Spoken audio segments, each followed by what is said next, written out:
stay. In this episode, we'll take Inertia to her first Mardi Gras parade and see if she'll actually pay attention to me. She'll also learn her most groundbreaking trick yet. We'll work on intensifying her play drive and more. I'm Zach George. I train dogs. This is my new dog, and I'm gonna show you how I train her from day one. Things definitely won't always go smoothly. You can start from the beginning, or you can pick up anywhere. Subscribe and hit the bell notification so you never miss an episode. When you put into motion an approach based on love and respect, your results will forever remain in motion. This is Inertia.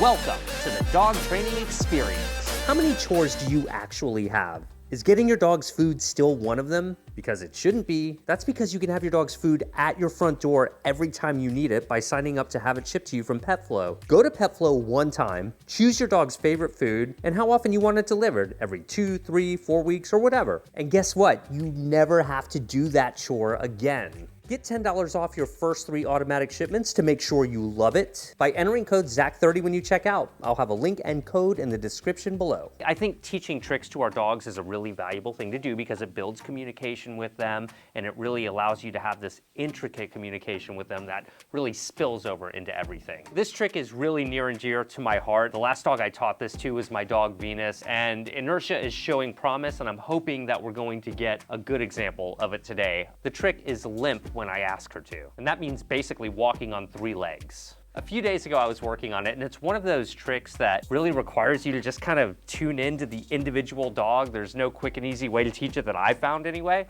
She already knows how to hold her paw up while standing in one position. The trick is basically to get her to continue to hold that paw up while she advances forward. The way that I would start teaching this is basically to place my hand right underneath one of her paws, not hold her paw, but just have it there as some support so that she could get the muscle memory intact to walk on 3 legs while holding her front paw up. Wave.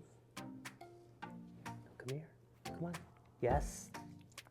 Oh, almost. So by providing a little bit of support under one leg and luring her with my other hand to encourage her to move forward, I'm looking for any bit of the most minute effort from her to advance without putting that foot on the ground. Yes. Good. No pressure that time. I just really think the nuances of this vary so much from dog to dog, and I think there's probably a lot of ways to teach this, but that's what I like about unusual, unnatural tricks like this. They really challenge you to communicate with your dog at a new level. I was at the park a couple of days ago working on it again, trying to see if I could get her to do it. Not only did she show a lot of promise, but she was actually doing it in public. I would hope you know by now when a dog does something in public, that's much better than them doing it at home. Yes! That was it. That was it. I think that was her first actual limp that we got. Yes! You're a rock star. Momentum! You can see she's really starting to get it. My goal today is to see if I can get her to take multiple steps on limp. So I'm still using a combination of the hand signal. Oh, look, right there. So you saw that. She's able to take that 1 step wave. Yes! See, but do you see how she puts it down? Yes! Good. That was 2 steps. I'm having to heavily lure her right now to keep her interest in this trick. I'd like to see if I can start to phase out the hand signal a little bit, but it's a delicate process here. Over here. Yes, good. I like how she was looking at my empty hand that time. I'm rewarding for incremental steps. Yes, yes. Oh my goodness, that was definitely 3. Yes, good job. Jackpot, jackpot. This is the best she has ever done on this. Can you limp? Yes. Oh, 5! Ah! That was amazing. That was so good. She did 5. Can you do 6? Come on. Come here. All right, stay. Can you limp? Oh, that was 5 again. That's basically 6. Good job, yes. Love it. And I like how I'm starting to get distance on it, using a hand signal with her. Like, you know, eventually I hope to be able to say, hey, limp. But we'll see how that goes.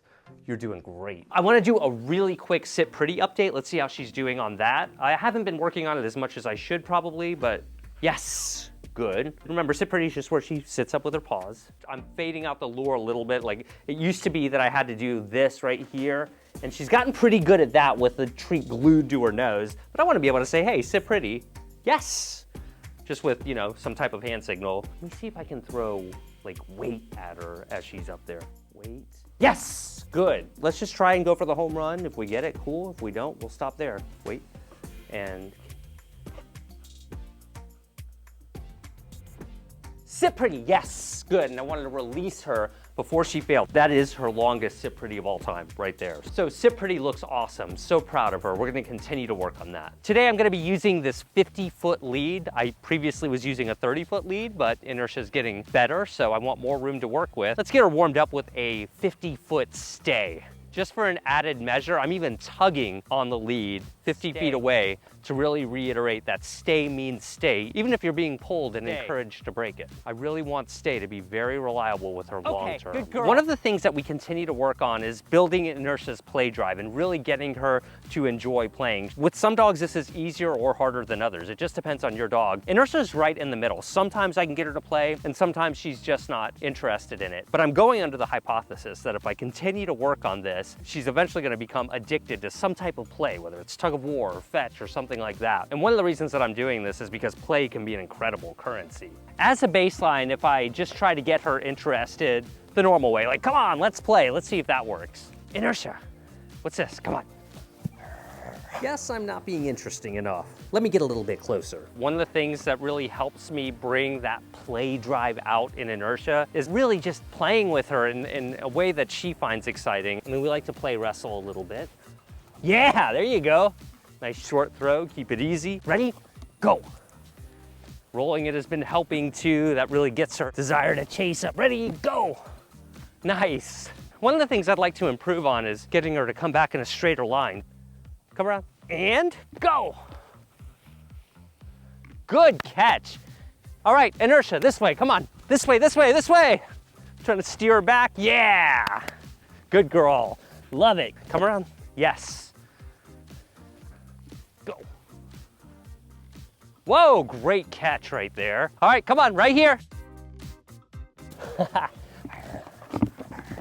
Yes, get it.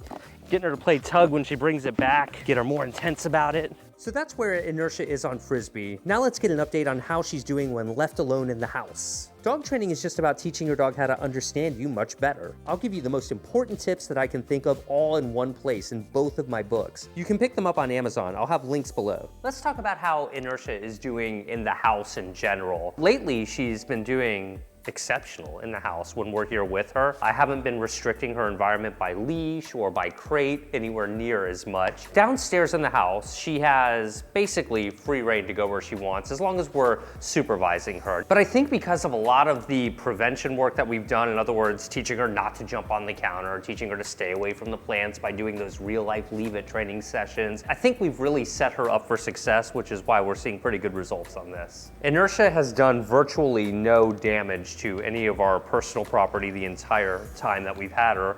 And again, that's in huge part to management, prevention, training, supervision, and so on. I'm still not completely comfortable just leaving her in the house when we go away. So I've been keeping her in this large crate, as I mentioned. You might recall we did have this exercise pen. Since she's not spending as much time contained these days, I've gone just to the oversized crates, and the only time she really goes in here is when she's taking a nap or, like I say, when we leave the house. You might recall that Inertia was struggling a little bit with, I would say, pretty normal separation anxiety several months ago. That's something that we've been working on. I'm gonna redo a drill that we did a few months ago. Basically, I wanna put her in the crate. I'm gonna close it right here. Hopefully she settles down. And I'm going to attempt to go out of the side door over here. And I'm gonna have this camera rolling over here as well so that we can show this uncut. Remember, her prior habit was the second she would hear us go out of that side door, she'd start panicking and barking. And that's something that we've been working on a little bit. Since I've been working with her earlier today, I think this is gonna go pretty well. You know, I've been giving her training and her exercise, so I'm not putting a dog with lots of energy and a dog that hasn't had a lot of time with her person up in a crate and then just hoping she's gonna behave well. That's an important distinction. You need to really make sure a dog is fulfilled and getting their daily exercise and attention before you can expect them to just be calm and good when you put them up in a crate and then leave. All right, I'm gonna hit record here. So we're recording here.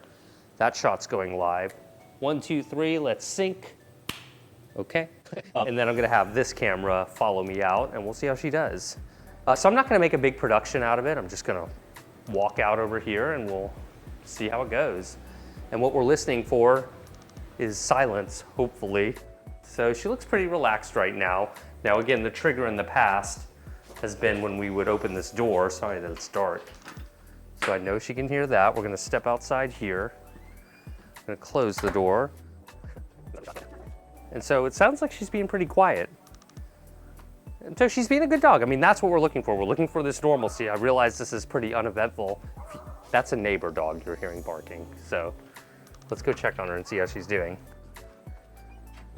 Also, when I come back in, I don't make a big ordeal. I don't run over to the crate and let her out immediately. You know, I want her to be comfortable in there. But, you know, so far so good. You can see her body language seems to indicate that she's pretty comfortable. She doesn't seem to be stressed out. There might be a little bit of concern there, but we're not seeing that frantic barking and everything that we once saw. She's really adapting quite well. This is something we've been being pretty consistent with. That's an update on her separation anxiety. We're on our way to a parade. It's gonna be Inertia's very first parade ever. Those are very common in New Orleans. They come with tons of distractions, smells, sights, all sorts of things. It's hard to say how well she'll do, but she's been doing better and better in more intense environments. She does relatively well in a neighborhood setting, but when we go to this parade, I expect her to be heavily distracted. But there's only one way for her to gain that life experience. One of the things I'm trying to accomplish today is really having Inertia stay when we're walking. Like if there's suddenly a group of strangers coming up and I just want to be able to keep her in position so they can pass, I want to easily be able to do that. She's getting much better about holding her position when people pass at close range.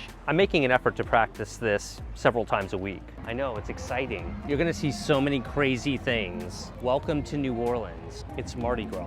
The parade is coming through over here, and I'm gonna make sure that I can get Inertia's attention on me in front of the parade before I get any closer, because there's tons of people, lots of sound. Look at me.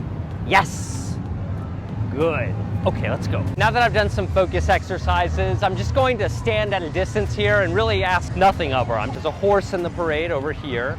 I've been doing a lot of desensitizing around mules in the French Quarter here in New Orleans. So far she seems to be doing okay. Get her a little closer and make sure she does. Let's proof this. Good girl. Normal reaction, which is no reaction. We've got the percussion going on behind us over here, and Inertia's very curious, but she's doing quite well. And right now, not training, just giving her exposure, letting her smell and hear and see. Yeah, good job. We've moved back here just to give her some more general exposure. Look at me. Sit. Yes. Stay. Good. Yes. Hey, look at me. Yeah. Ready? Wait. Stall. All right. Good job. That's the ultimate test to see if you can get her to pay attention in this environment. That was a good effort. Even though this is a mega distracting environment for Inertia, she's still able to do some of her more advanced tricks, and that is a good sign. I think she fits in great in New Orleans. I'm actually having to deal with confetti over here too. Another wonderful public distraction. Confetti falling from the sky unexpectedly out of nowhere. I'd say she's passing the test though. Good girl. There's a dog over here. Let me see if I can walk her parallel to the dog. I have these two fences between us. It's a pretty reasonable distance. Let's see how she does. Easy, come on, let's go. Nice job. Oh, easy. This way, come on. Good, oh, this way. All right, let's go back. Good, look at you. Stay. Hey. All right, come on. Great work. Those are the kind of creative things you have to do when you're training a dog who's really distracted by other dogs. Practice like that in a controlled way. So there, I was able to walk pretty near the dog, and I was able to consistently keep her attention on me. Oh my gosh, look at that. Good. Stay over here. Wait, we're gonna do a stall. Haha, okay, good. And see, that's a sign that her play drive that we were talking about earlier is really starting to increase. The fact that I can get her playing in a place like this is a great sign. Just doing my best to be engaging to my dog to make her want to pay attention. We watch your videos all the time. Yeah, awesome. I'm glad you guys like it. That's how I learned how to train my dog, was watching all your videos. I love hearing that, man. In the next episode, I'm going to show you our updated daily routine, and it's gonna be amazing. See you next time. Get $10 off your first 3 automatic pet food shipments at PetFlow by entering discount code ZACH30 at checkout. Follow us on Instagram and TikTok to see how Inertia's training has progressed since this episode was filmed. Subscribe to this channel and click the bell to get notified every time we post something new. Get both of my books for all of my training advice in one place. You can even get them in audiobook form. I narrated both of them myself. See you guys in the next video.